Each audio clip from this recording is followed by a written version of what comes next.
Votre première tasse actu présentée par Chérif Dia. Chérif, c'est à vous. Merci, cher mesdames, messieurs. Bonjour. L'actualité, c'est d'abord cette décision de la section Campus Dakar du syndicat autonome des enseignants du supérieur, c'est le SAES, qui a décrété 72 heures de grève à partir de ce lundi. Les enseignants réclament des sanctions contre des étudiants auteurs de violences à l'UCAD.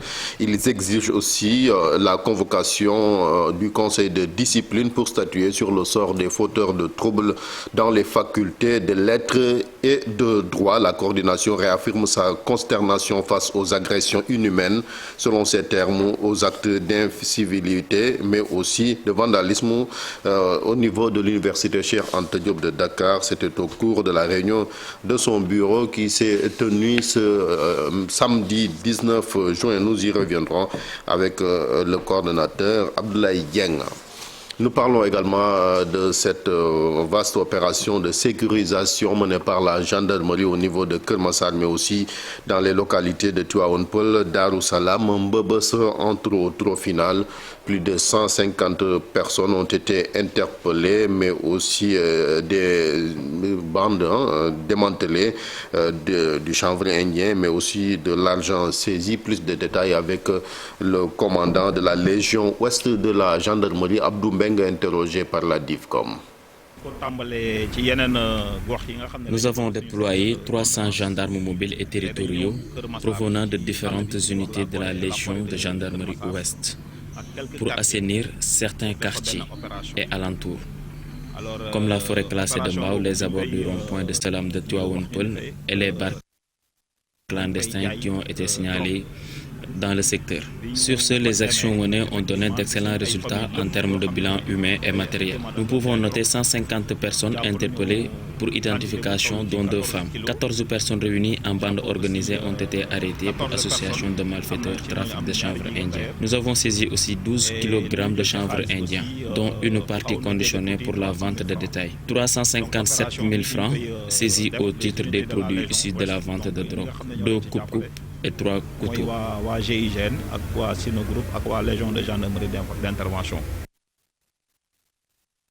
Retour sur cette conférence de presse du collectif des 3 villages Lébou. Il s'agit de Ngor, Wakam, Yoff. Ses membres réclament leur parcelle de terre au niveau de l'aéroport Léopold Sédar Senghor. Il s'agit de plus de 1000 parcelles annoncées par l'État du Sénégal.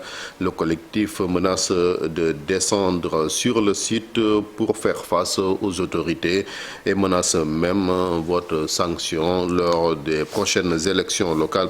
Les images Thierno Laurent Mendy. Il dit non à ce qu'il qualifie de déportation.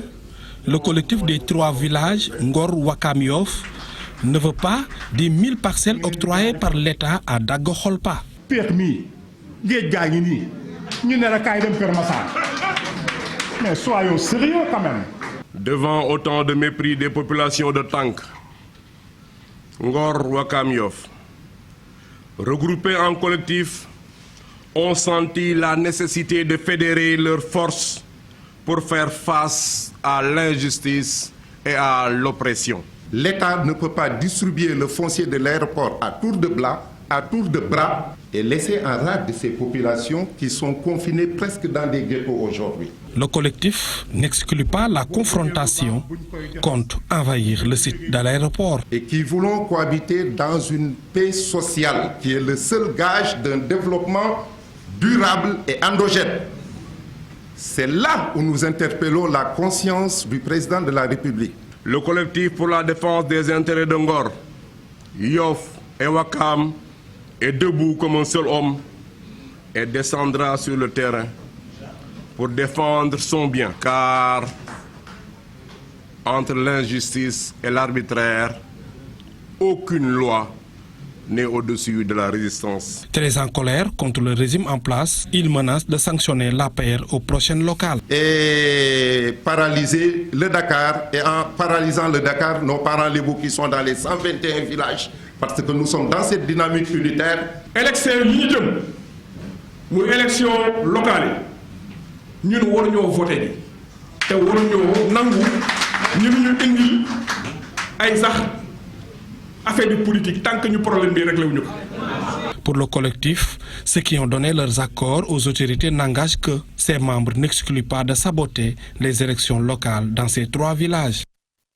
Élections locales, justement, c'est dans quelques mois, décembre 2022, à Darou-Mourti. Les rivalités entre Thierno et Modou Diagne Fada vont reprendre de plus belle. Le PCA de Saint-Terre veut reprendre en main le département. Il s'agit de Thierno, par ailleurs ancien ministre de l'Environnement sous Wade, qui est devenu membre de la mouvance présidentielle. Il estime que les jeunes n'arrivent pas à préserver l'héritage légué par les aînés. Il a annoncé donc sa candidature au conseil départemental de Kébémer. Vous entendrez Thierno dans la partie Wolof de cette édition politique, toujours dans le département de Mbour, avec le directeur général du COUD, par ailleurs, maire de Malikounda, qui annonce lui aussi sa candidature pour un 2e mandat. Maguette Sène a fait sa rentrée politique ce week-end. Nous l'écoutons au micro de Abdourahmane Diallo et Mamadou Gueye. Wa Malikunda bu ñu toogee woo ma ne dañ laa war a investir te man demandé wu ma ko. Après la décision d'être investi, ce sont les habitants de Malikunda qui ont voulu une réélection de Maguette Sène parce qu'ils se sont rendus compte que j'ai beaucoup fait dans cette localité. Quand on prend l'exemple de l'eau, la plupart des quartiers ont de l'eau potable, l'électricité, pareil, on a investi 500 millions là-dessus. Pour ce qui est de l'éducation, on a construit plus de 30 salles de classe et des murs de clôture. Pour ce qui est de la santé, on va inaugurer pas mal de postes de santé. Ñoom ñu laxasaayu waat ne ñu yéen kat bu dee 6 ans ngeen def lii bàyyi ku leen joxaat juróomi at. Donc aujourd'hui, par rapport à ces résultats, les habitants ont trouvé nécessaire de me demander pour que je puisse avoir un autre mandat. D'ailleurs, certains disent en 6 ans, vous avez payé tout ce bilan, donc on peut vous donner 5 autres années pour pouvoir faire mieux que ce que vous êtes en train de faire actuellement. 6 yóbbu ko 12. La fête de la musique, c'est aujourd'hui 21 juin au Sénégal. Donc les artistes se préparent à fêter la musique partout. Déjà, ça démarre avec le festival de jazz à Saint-Louis, mais aussi ici à Dakar. Ce week-end, l'association de la presse sportive, l'association de la presse culturelle plutôt, s'est réunie pour rendre hommage à Thione Seck, disparu en mars dernier. Sa famille était également présente à cette rencontre. Occasion pour le président de cette association de plaider pour l'achèvement de l'œuvre de Thione Seck, notamment son album La CEDEAO en chœur. Plus de détails avec Fatou Kinedem, les images de Subaro. Thione Seck, maître de la parole et de la musique. C'est en ces termes que l'Association de la presse culturelle du Sénégal a rendu hier un vibrant hommage à ce grand monsieur de la musique sénégalaise disparu le 14 mars dernier. L'Association de la presse culturelle s'était dit qu'il fallait marquer cette fête. Mais marquer cette fête comment? Marquer cette fête en célébrant une icône de la musique sénégalaise, Thione Ballago Seck. L'autre conférencier, le professeur Ibrahima Wane, a lui aussi, de son côté, mis à nu le talent, le verbe et les qualités exceptionnelles du défunt artiste. Je suis venu représenter la famille de feu Thione Seck à cette cérémonie d'hommage que nous magnifions. C'est une très bonne chose et nous remercions les initiateurs. Ouais, c'est une très bonne chose, machallah. Occasion pour Ndate Diop, président de l'Association de la presse culturelle du Sénégal, de faire ce plaidoyer pour l'achèvement du projet musical laissé par Papa Thione, CEDEAO en chœur. Que les autorités puissent mesurer la dimension symbolique, mais la dimension sous-régionale de ce projet musical, pour que le président de la République, à travers lui, qu'il sensibilise ses homologues ouest-africains afin que ce projet de Thione ne soit pas vain. Cette conférence, en prélude à la fête de la musique, s'est déroulée en présence de la directrice des arts représentant le ministre de la Culture, mais aussi devant d'éminents artistes comme Ismaël Lo, Père Ouza, Abindour, ainsi que d'autres grands noms de la musique et de la culture. Vous l'avez vu, Fatou Kiné, la directrice des arts, sera d'ailleurs notre invitée en deuxième partie. Elle s'appelle Ndaïkou Diagne, directrice des arts au niveau du ministère de la Culture et de la Communication. Nous reviendrons largement sur cette fête de la musique célébrée aujourd'hui partout dans le monde. Un peu pour terminer à Paris, Paris, la capitale française, en couleur et en rythme Baye Fall. C'était le 13 juin dernier. Les disciples de Mame Cheikh Ibrahima Fall ont organisé une procession en la mémoire des disciples tombés sur le champ de bataille lors de la Grande Guerre, d'abord de 1914-18, mais aussi 39-45. Plus de détails avec Abdoulaye Sissé. Chaque année, l'événement prend de l'ampleur à Paris. L'édition 2021 de la commémoration des soldats et disciples sénégalais qui ont pris part aux deux grandes guerres a encore vécu sur l'initiative de l'association Lamp Fall. Et c'est pour honorer surtout la mémoire du fils aîné de Mame Cheikh Ibra Fall, fondateur du Kourel des Baye Fall. Le soldat Serigne Fallou Fall qui a payé de sa vie au service de la France. Serigne Fallou Fall était engagé aux côtés de l'armée française et portait le matricule 2222. À force de recherche, l'association Lamp Fall et la famille de Cheikh Ibra Fall ont pu établir avec certitude que Serigne Fallou Fall est tombé sous les balles ennemies à Charfield dans les Ardennes, région du Grand Est français, où il est enterré. Si la procession des Baye Fall pour commémorer le fils de leur guide Cheikh Ibra Fall sous la houlette de Serigne Cheikh Khady Gueye est une curiosité pour beaucoup de Parisiens qui croisent ce cortège haut en couleur de Ndiakhas et rythmé avec le folklore des tambours Baye Fall, de la symbolique place de la Madeleine à l'Arc de Triomphe et le mythique tombeau du soldat inconnu. Héros qui sont morts pour la France, que nous pensons à eux, raison pour laquelle nous sommes là aujourd'hui pour déposer des gerbes de fleurs à leur mémoire. L'événement de cette année a beaucoup réjoui les organisateurs, notamment Serigne Cheikh Khady Gueye. C'est une marche inédite et qui dépasse nos attentes. Nous rendons grâce à notre guide Mame Cheikh Ibra Fall et remercions Serigne Modou Abdoulaye Fall Ndar et toute sa lignée. Lui-même honoré par la présence de Serigne Modou Abdoulaye Fall Ndar.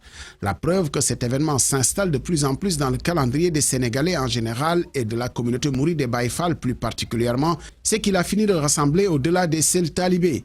Des universitaires et intellectuels sénégalais participent activement à la commémoration.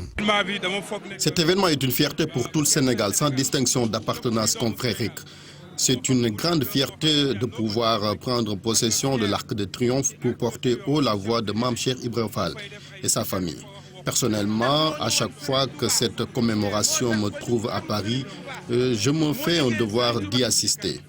C'est la détermination de Serigne Cheikh Khady Gueye qui fait perpétuer cet événement car évidemment c'est une initiative difficile à entretenir ici en France. Le message fort de cette troisième édition était pour les organisateurs de rappeler que le rapatriement du corps de Serigne Fallou Fall, fils aîné de Cheikh Ibra Fall, reste encore et toujours une exigence de la famille. Très belles images. Merci Abdoulaye. Sur l'international, c'est avec vous Modou Fall. Monsieur Lucas, nous nous rendons donc en Côte d'Ivoire où Laurent Gbagbo communique officiellement depuis son retour en Côte d'Ivoire. Donc je me suis de la répétition. L'ancien président s'inquiète de la violence qui se perpétue dans le pays, faisant référence aux échauffourées le jour de son arrivée entre ses partisans venus l'accueillir à l'aéroport et les forces de l'ordre. Il appelle d'ailleurs à la retenue pour donner enfin une chance à la réconciliation de prospérer. Mali, les ressortissants de la ville d'Agolok dans le nord demandent l'éloignement du camp de la MINUSMA, la mission de maintien de la paix des Nations Unies. Ils ont tenu ce vendredi une conférence de presse à Bamako. Ces habitants d'Agolok estiment que le camp de la MINUSMA, parfois pris pour cible par les terroristes, est source d'insécurité. Centrafrique, Médecins sans frontières dénonce l'expulsion forcée d'un camp de réfugiés de Bambari où 8500 déplacés ont fui. Ils ont été expulsés, le camp incendié. L'écho sera lancé en 2027 en Afrique de l'Ouest. Le projet de monnaie commune au pays de la CEDEAO est remis sur la table après avoir été suspendu à cause de la pandémie. Le président de la Commission, Jean-Claude Cassibrou, a présenté une nouvelle feuille de route lors du sommet des chefs d'État de la CEDEAO.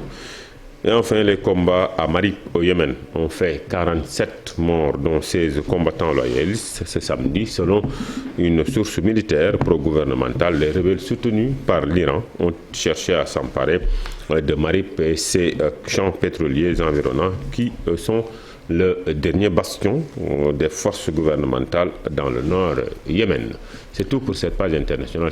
Merci beaucoup, Modou Fall. Mesdames, Messieurs, la suite d'Info du matin, c'est avec vous, cher Diop. Merci beaucoup, Chérif Dia. Merci également à Modou Fall. Il est exactement 6h55 lundi 21. Il est avec nous sur le plateau, comme j'ai l'habitude de le dire, l'humaniste, l'homme qui prône la paix. Il est avec nous. Bonjour, cher. Tout de suite, la revue des titres.